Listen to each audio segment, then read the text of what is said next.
Bonjour à toutes, bonjour à tous. Ça va?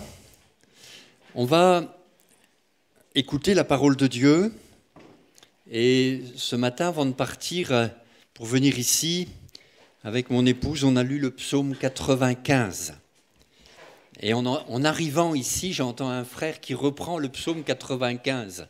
Ça m'a fait du bien. Et en particulier ce verset, si vous entendez aujourd'hui sa voix, n'endurcissez pas votre cœur. C'est le verset 7 et 8. Je crois que c'est le moment d'entendre la parole de Dieu. Amen. Vous êtes venus pour ça? Et on va, bien sûr, la partager. Elle est centrale, la parole de Dieu. Elle est importante. Elle est, comme on l'a chanté, le rocher sur lequel notre vie s'est construite. Alors ce matin, pour en parler, il y a un mot qui va revenir régulièrement, c'est réfléchir. J'aimerais vous faire réfléchir. La parole de Dieu va nous faire réfléchir. J'ai intitulé cela « Une réflexion saine ». Dieu nous a fait avec un cerveau pour qu'on réfléchisse. Et qui que tu sois, tu es invité à faire marcher ta réflexion. En plus, le Seigneur qui sait nos limites, même si le cerveau est quelque chose d'absolument formidable, il paraît que le plus fort des ordinateurs n'équivaut pas les capacités du cerveau. Et c'est vrai que notre cerveau, on ne l'utilise pas à sa pleine capacité. Et le Seigneur, connaissant nos limites, nous donne son esprit afin de nous aider à bien réfléchir. Et on va donc parler d'une saine réflexion. Pour en parler, j'ai choisi quelques versets en introduction qui déjà nous disent des choses importantes. Le premier d'entre eux, c'est dans le psaume 119, verset 59. On lit ceci. Je réfléchis à mes voies et je dirige mes pieds vers tes préceptes. Je réfléchis au chemin sur lequel je suis en train de marcher et je me dirige vers tes préceptes. Est-ce que je peux vous inviter à réfléchir à vos voies? Sur quel chemin marchez-vous en ce moment? Réfléchissez 5 minutes. Vous savez, réfléchir à ses voies, c'est réfléchir dans quelle direction on va. Si tu penses que tu es sur le bon chemin, mais qu'au final, tu arrives dans un lieu de tourment, tu n'étais pas sur le bon chemin. Jésus dit qu'il est étroit le chemin qui mène à la vie, il est large le chemin qui mène à la perdition. Réfléchis à tes voies. Est-ce que tu marches sur le bon chemin? Est-ce que tu marches dans la bonne direction? Et le psalmiste a raison de dire « Je dirige mes pieds vers tes préceptes ». Écoutez ce matin la parole de Dieu. Elle s'adresse à votre réflexion. Telle voie paraît juste à un homme, paraît droite, paraît bonne, et puis son issue, c'est la mort. Donc, il vaudrait mieux réfléchir dès maintenant, non? Quand je me suis converti, j'ai changé de direction. Se convertir, ça veut dire faire demi-tour. Et maintenant, je marche vers le Seigneur, je marche vers le ciel. Je réfléchis à mes voies et je dirige mes pieds vers tes préceptes. Il y a des fois, je vous confesse que je ne comprends pas le chemin sur lequel je marche. Je me dis, mince alors, j'y comprends rien. Je suis le seul? Merci. On n'y comprend rien. D'ailleurs, c'est un peu comme les jours d'hiver, il y a du brouillard. Vous aimez le brouillard? Moi, pas trop, c'est très dangereux. parce que vous êtes un petit peu obligé de faire fonctionner votre foi, parce que voilà, vous voyez pas trop loin, pas plus loin que le bout de son nez, on dit. Hein. Je réfléchis à mes voies. Et c'est vrai que la parole de Dieu a raison de dire « le juste vivra par la foi ». Je ne sais pas pourquoi c'est comme ça aujourd'hui, mais je veux diriger mes pieds vers tes préceptes. Il y a au moins une chose que j'ai dans le brouillard, c'est la parole de Dieu. Et ta parole est une lampe à mes pieds. Et ça veut dire qu'elle elle éclaire juste le pas d'après, quoi. Et ça me suffit, quelque part, parce que je sais que la parole de Dieu ne se trompe pas. Premier verset, intéressant, je réfléchis à mes voies et je dirige mes pieds vers tes préceptes. Deuxième verset que j'ai choisi, mais vous pourrez faire l'étude à la maison, vous verrez, il y en a plein, des versets qui nous invitent à réfléchir. Deuxième verset, Proverbe 16, 20. Celui qui réfléchit sur les choses trouve le bonheur et celui qui se confie en l'Éternel est heureux. Celui qui réfléchit sur les choses trouve le bonheur. Est-ce que vous voulez être heureux? Est-ce que vous voulez le bonheur dont il est question ici? Eh bien, réfléchissez sur les choses. L'homme, la femme qui réfléchit sur les choses, qui considère à la lumière de la parole de Dieu, avec l'aide du Saint-Esprit qui est donné, il va trouver le bonheur. C'est pas il trouvera plus tard, non, il trouve. Il trouve le bonheur. C'est conjugué au présent. De quel bonheur il est question? Il est question d'un bonheur qui n'est pas fait de choses matérielles forcément. Il est fait de choses qui remplissent le cœur et qui satisfont l'âme. Réfléchir sur les choses. Je vous invite à méditer ces versets, à dire mais c'est parlant, ça nous dit des choses importantes. Et je veux appliquer aussi mon cœur à cela. Je continue parce que je suis toujours dans mon introduction et je ne voudrais pas vous tenir trop longtemps. Il y a un autre verset que j'aime beaucoup, un Proverbe chapitre 20, verset 25. C'est un piège pour l'homme de prendre à la légère un engagement sacré et de ne réfléchir qu'après avoir fait un vœu. Il a réfléchi, mais après avoir fait son vœu, il a réfléchi et il s'est aperçu qu'il avait fait un vœu insensé. Ça vous est déjà arrivé? Il faut réfléchir avant plutôt qu'après. C'est souvent très cher payé quand on ne réfléchit pas avant et qu'on réfléchit qu'après. Il m'est arrivé une mésaventure mémorable qui s'est gravée dans ma mémoire et dans mon cœur à jamais. Pourtant, la parole de Dieu me prévient de ne pas faire comme ça. Mais moi, je n'ai pas réfléchi. Je vous raconte un peu. Il y avait dans l'assemblée où j'étais pasteur, stagiaire, normalement, mon président aurait dû me protéger, mais il était en voyage. Et moi, j'étais là et je gérais, ma foi, les affaires de l'église. Et il y avait dans l'église une famille, comme souvent dans nos églises, et dans les familles chrétiennes, ce n'est pas toujours la paix. Et entre la maman et les enfants, il y avait de la tension. Et la maman et les enfants, moi je les avais devant moi dans les rangs. Et je savais ce qu'ils vivaient. Vous savez, c'est drôle d'être celui qui annonce la parole et puis de voir que la parole, elle n'a finalement pas trop d'effet dans la semaine. Parce que la tension se faisait de plus en plus vive. Et puis, souvent c'est comme ça tournait autour des affaires d'argent. Les parents étaient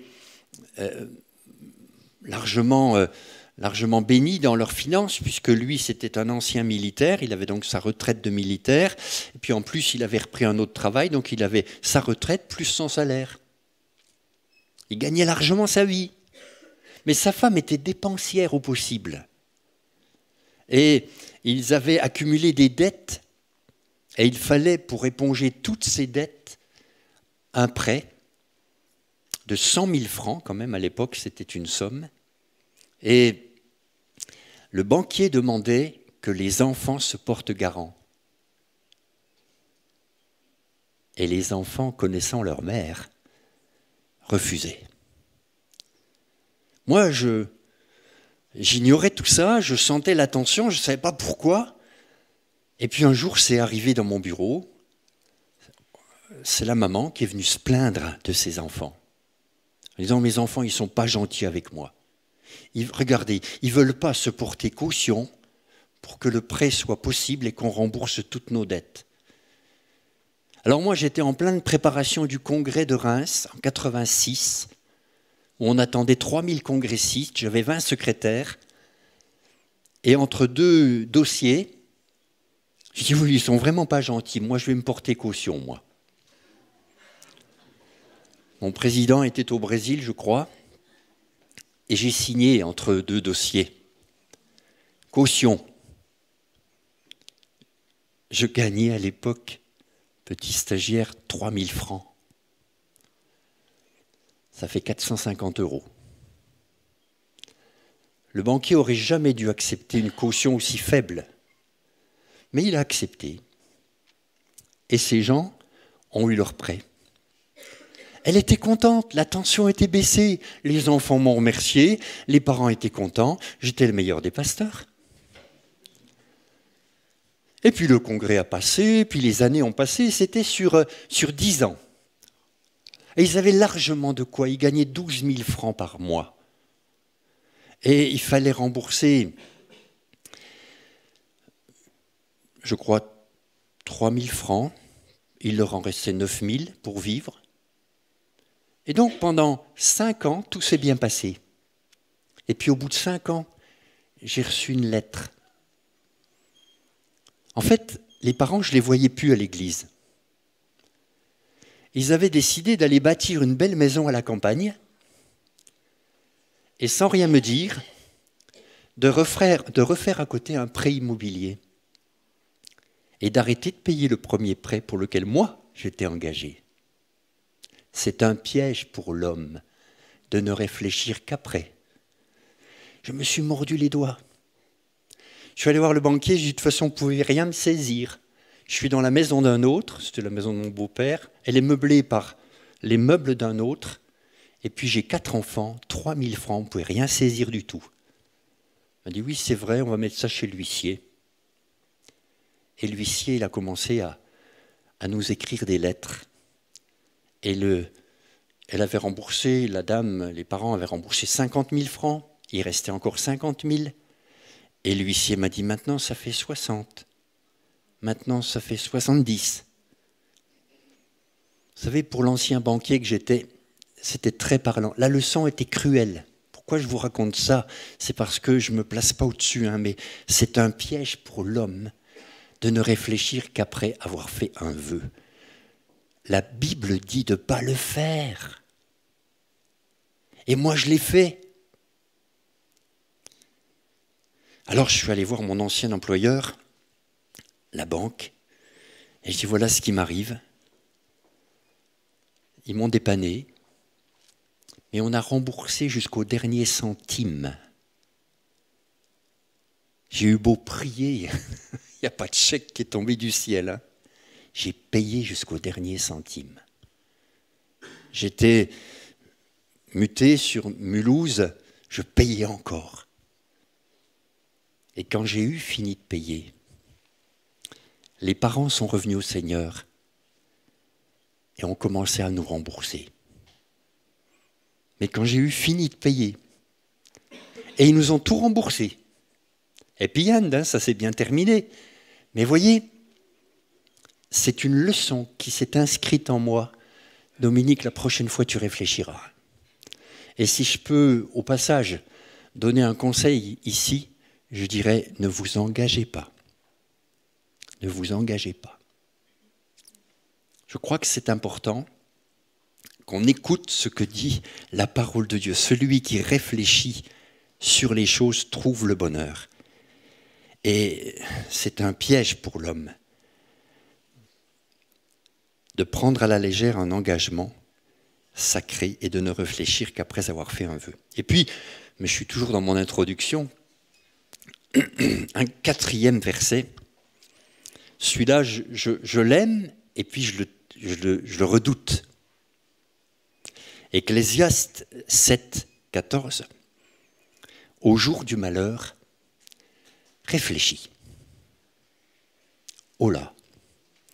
Alors, ce ne sera pas forcément tout le sujet de ce matin, parce qu'il y a la suite qui vient, mais au jour du malheur, réfléchis.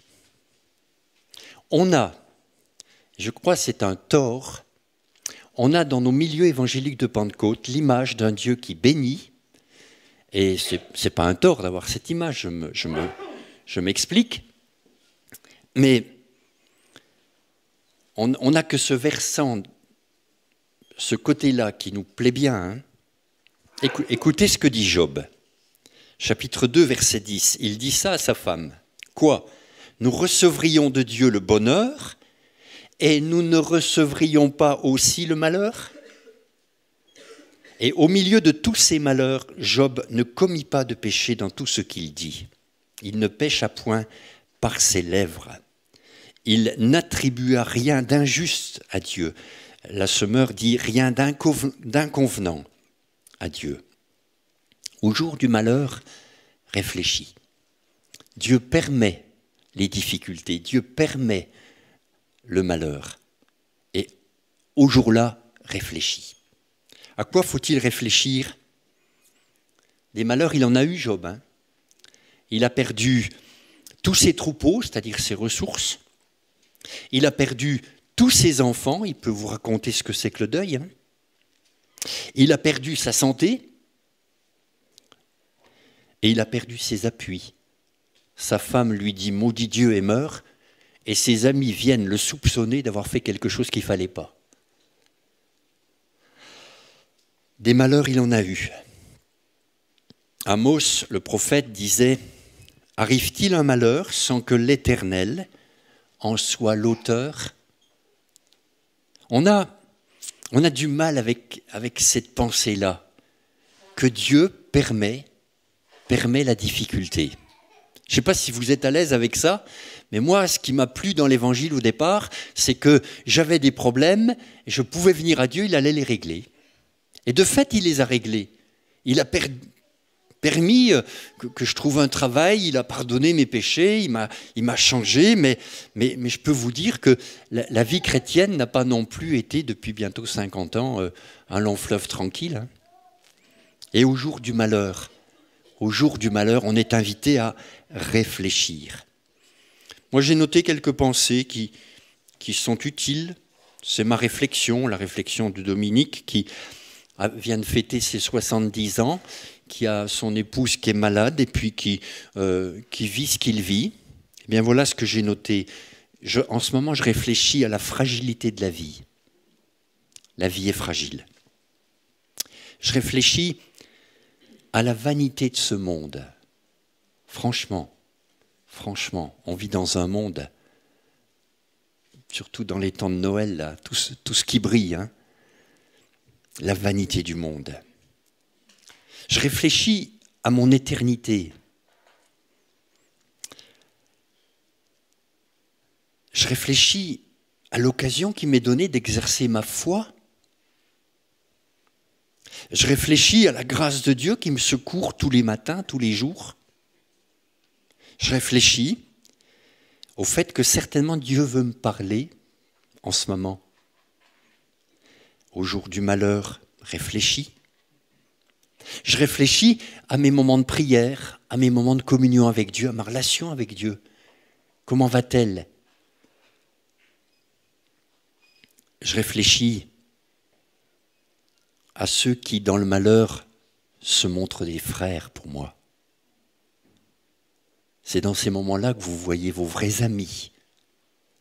Et je veux remercier l'Église de Chambéry pour cette fraternité qu'on peut toucher du doigt au jour du malheur. Réfléchis. Vous voyez, c'était juste mon introduction. Ça va? Je sens que vous êtes encore avec moi, en fait. Parce que c'est un sujet qui concerne tout le monde. Et vous êtes en train de réfléchir. Pendant que vous m'écoutez, vous réfléchissez. Non pas au poulet qui va cuire tout à l'heure, mais à ce que dit la parole de Dieu. Alors on va prendre un exemple dans la parole de Dieu, et ce sera le corps du message.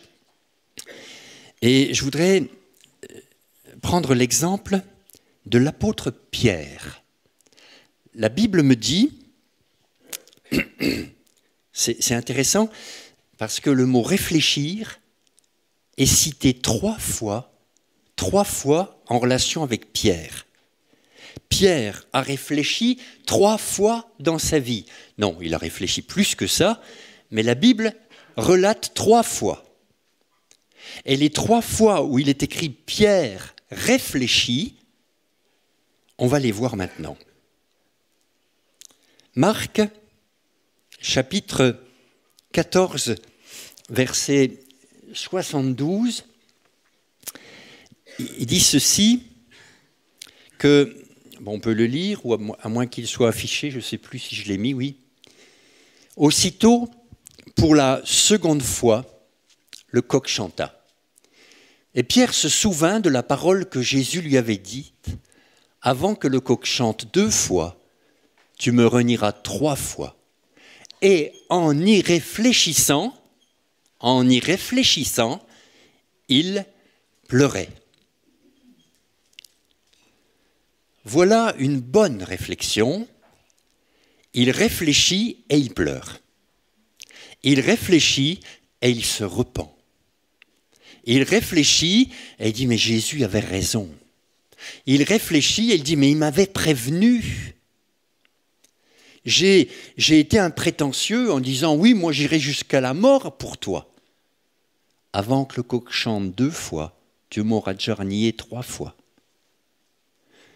Et en étant sorti de la cour où il se chauffait près du feu, il s'est mis à réfléchir et il s'est mis à pleurer.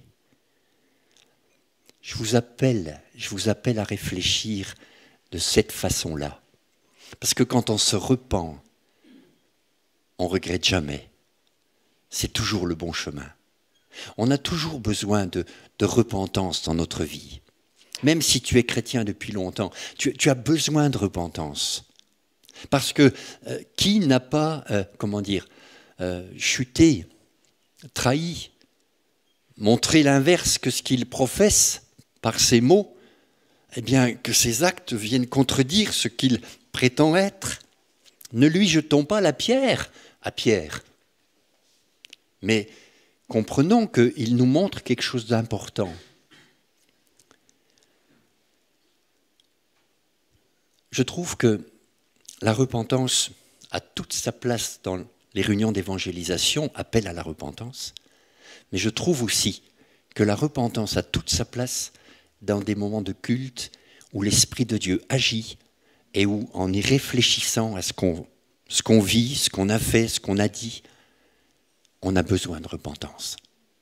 Alors, je trouve que ce premier texte est important et c'est important de savoir que Dieu pardonne, mais il pardonne à ceux qui se repentent. Et donc, repens-toi ce matin. Réfléchis. Ne joue pas aux chrétiens très, très spirituels, mais réfléchis. Tu as besoin de repentance. J'ai besoin de repentance. On a tous besoin de se placer devant Dieu, nous aussi, et de sortir de la cour de ce monde et de réfléchir et de dire « Seigneur, pardonne-moi. Seigneur, fais-moi grâce. Seigneur, on sait que le Seigneur a restauré l'apôtre Pierre, hein, et que 3 reniements, il y a eu 3 rétablissements. Hein. Pierre, m'aimes-tu? Fais paître mes brebis, occupe-toi d'elles, soigne-les, conduis-les, nourris-les. » Moi, je trouve que ce premier temps de réflexion est un temps salutaire. Un temps qui amène la repentance, certes, mais un nouveau départ. Le deuxième texte où il a réfléchi, c'est dans Acte 10. On est là devant un apôtre Pierre qui vient de recevoir une vision. Acte 10, verset 17. Je lis ceci.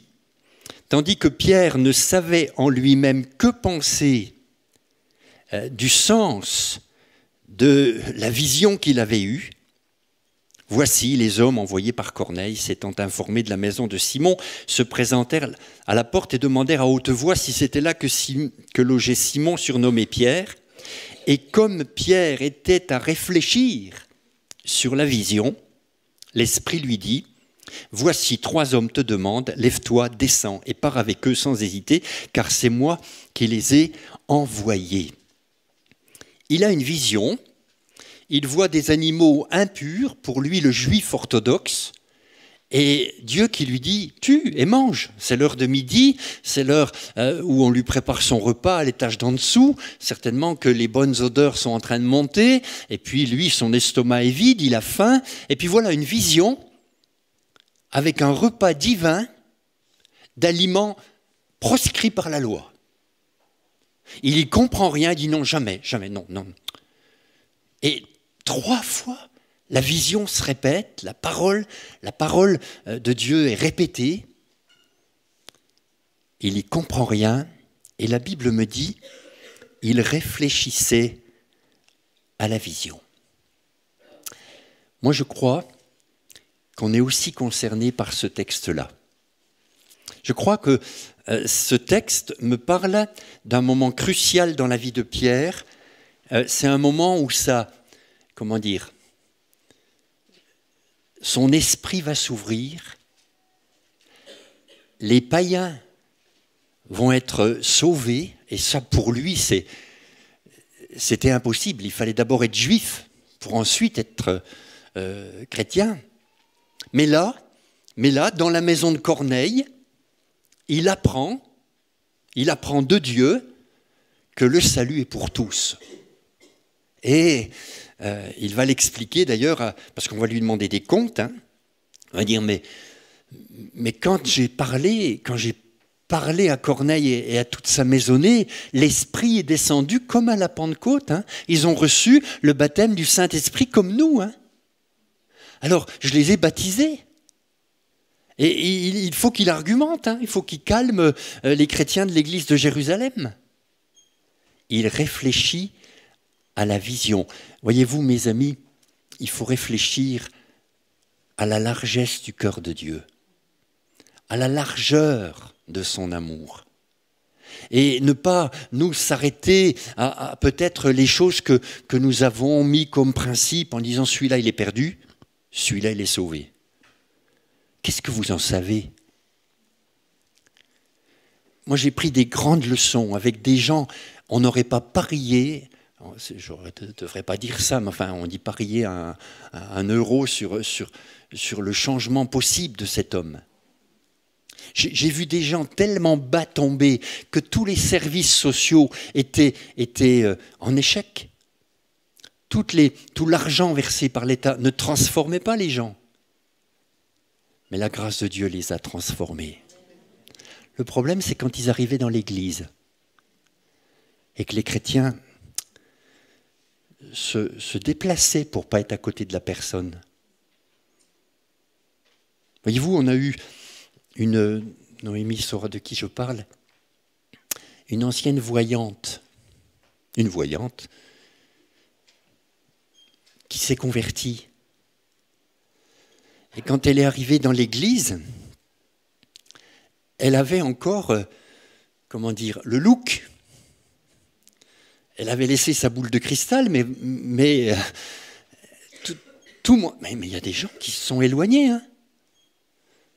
Je dis, mais c'est une sœur, vous pouvez lui serrer la main, vous avouez qu'il n'y a aucun danger. Mais j'avais certains de mes anciens, qui n'y croyaient pas. Hein. D'ailleurs, c'est arrivé dans l'église de Jérusalem, quand Saul de Tarse s'est converti, Il a eu toutes les peines du monde. Il a fallu que Barnabas le prenne par la main et rassure tout le monde en disant « mais c'est un frère ». Non, non, c'est une taupe.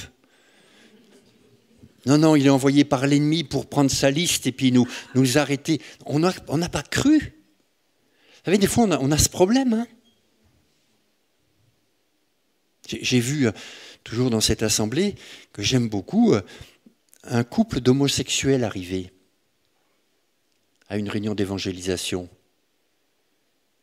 Eh bien, croyez-moi si vous voulez, les chrétiens se sont levés, ils sont allés s'asseoir à un périmètre sanitaire. Hein. Et ils étaient tout seuls là au milieu. J'étais honteux.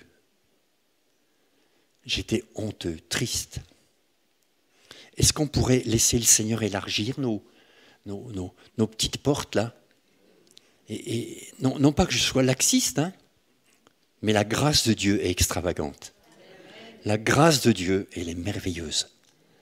Et réfléchissez, l'apôtre Pierre, il est devant une vision, mais complètement improbable, irrecevable pour l'orthodoxe qu'il est, le juif orthodoxe qu'il est.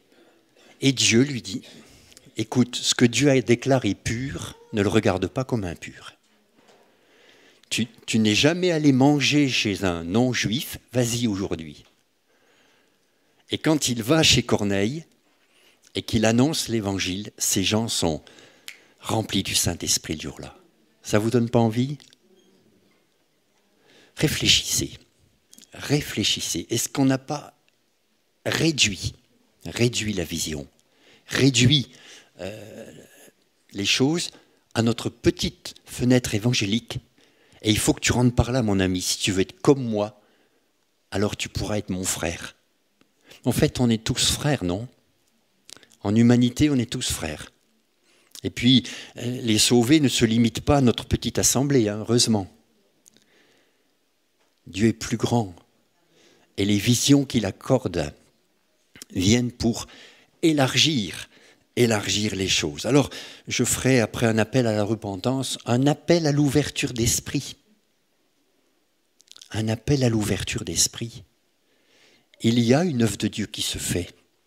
Le Saint-Esprit agit dans le monde entier, comme disait un petit chœur, et je veux être du côté de Dieu, du côté des projets de Dieu, on l'a entendu ce matin, du côté des choses que Dieu prépare, parce que je crois que Dieu n'a pas changé. Alors Pierre, il incarne, je crois, toute cette orthodoxie, toute cette raideur, toute cette étroitesse d'esprit. Paul se plaignait auprès des Corinthiens, je crois, en leur disant « Mais élargissez vos cœurs. Vous n'êtes pas à l'étroit dans nos cœurs, mais on est à l'étroit chez vous. Élargissez vos cœurs. » Seigneur, permets-nous, nous aussi, de réfléchir dans ce domaine. Où en sommes-nous? Et permets-nous de comprendre l'œuvre que tu veux faire. Et puis, troisième texte, je vous en ai promis 3, donc je suis maintenant sur le 3e, Acte 12, verset 11. Il sort de prison, et de quelle façon? Libéré par un ange, Pierre toujours, et je lis au verset 10, lorsqu'ils eurent passé la première garde, puis la seconde, ils arrivèrent à la porte de fer qui mène à la ville et qui s'ouvrit d'elle-même devant eux. Ils sortirent et s'avancèrent dans une rue. Aussitôt, l'ange quitta Pierre. Revenu à lui-même, Pierre dit « Je vois maintenant d'une manière certaine que le Seigneur a envoyé son ange et qu'il m'a délivré de la main d'Hérode et de tout ce que le peuple juif attendait. » Après avoir réfléchi, tiens, 3e moment où il réfléchit, il se dirigea vers la maison de Marie, mère de Jean, surnommée Marc, où beaucoup de personnes étaient réunies et priaient. Après sa libération de prison, la réflexion chez Pierre le mène au bon endroit, l'Église. Réfléchir, une réflexion qui t'amène à l'Église. Une réflexion qui te ramène à l'Église si jamais tu l'avais quittée ou tu pensais la quitter. Une réflexion qui te ramène au corps, qui te ramène avec tes frères et sœurs, qui te ramène là où on prie le Seigneur, qui te ramène là où est ta place. Pierre, une fois libéré de prison, n'a pas fondé une nouvelle église en disant « ici, c'est la meilleure ». Parce que moi, j'ai été libéré de prison par un ange. Et ça, personne d'autre pouvait s'en prévaloir.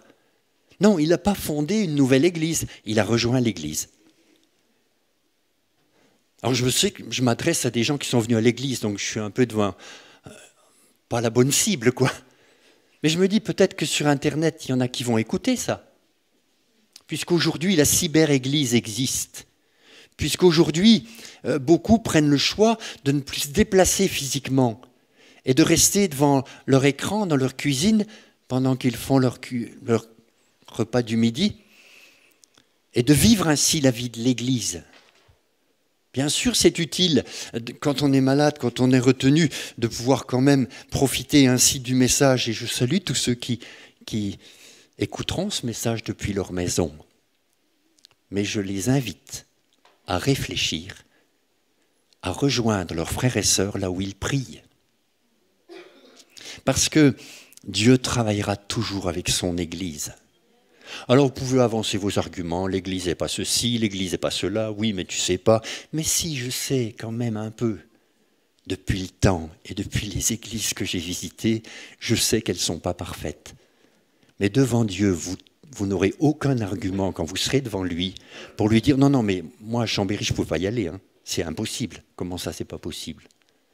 Je crois que l'Église, là où on prie, là où les frères et sœurs se réunissent, c'est l'endroit où il faut venir. Amen. Voyez-vous, on a tous notre emploi du temps, on a tous nos événements, on a tous notre chemin. Mais je sais une chose, c'est que la parole de Dieu a raison, et la réflexion de Pierre a raison, de le ramener ou de l'amener là où les frères et sœurs prient. Vous savez, il a frappé à la porte et puis on n'a pas cru que c'était lui. C'est cocasse comme texte. Et la servante, dans sa joie, a dit « Il y a Pierre qui frappe à la porte ». Ils lui ont dit « Tu es folle ». Voyez-vous, ce n'était pas très spirituel. Hein. Enfin, lui, il insistait. Alors ils ont dit « Qui est-ce qui frappe à la porte ?» Ils ont ouvert, c'était Pierre. Voyez-vous, il faut qu'on croie que Dieu exauce les prières. Il faut qu'on croie que quand on prie, Dieu entend, Dieu exauce. Et je crois que il faut que notre réflexion nous amène à l'Église. Je ne parle pas de la cathédrale Notre-Dame toute belle, toute refaite. Hein. Je pense que ça, ce sont les temples faits par des hommes. Mais je parle des pierres vivantes que vous êtes. Et de ces moments où tous ensemble, on prie le Seigneur et on élève la voix. Alors, moi, je suis mal placé parce que je ne peux pas être tout le temps là. Vous me voyez seulement le dimanche. Je suis désolé pour ça. J'aimerais bien pouvoir venir le soir ou le midi. Ce n'est pas possible. Donc, je suis mal placé, mais en même temps, je vous demande juste votre compréhension. Parce qu'on a chacun nos exigences. Et si tu es au travail, ce n'est pas possible. Hein. Tu ne peux pas dire à ton patron, je vais prier. Hein. Il va te dire, oui, tu iras ce soir ou tu iras ce week-end, mais là, tu bosses. Hein. Je crois que Dieu sait tout ça. Mais il y a une chose que j'aime, c'est le séjour de sa maison. Et quand je relis ce texte, moi aussi, je réfléchis et je me dis, ce matin, je vais à l'église. Ce matin, je vais retrouver mes frères et sœurs. Ce matin, je vais prier avec eux, chanter avec eux, louer avec eux. Ça ne vaut pas le coup de réfléchir à ça aussi? Quelle place a l'Église dans ton cœur? Quelle place a l'Église? Est-ce que tu viens par obligation, tradition? Est-ce que tu viens parce qu'il faut tenir le registre, quoi, et cocher les cases? Ou est-ce que tu viens parce que tu as été libéré de prison, toi aussi? Tu étais prisonnier de ton péché. Et puis Christ t'a libéré. Et puis maintenant, tu viens avec tes frères et sœurs pour prier. Vous comprenez ça?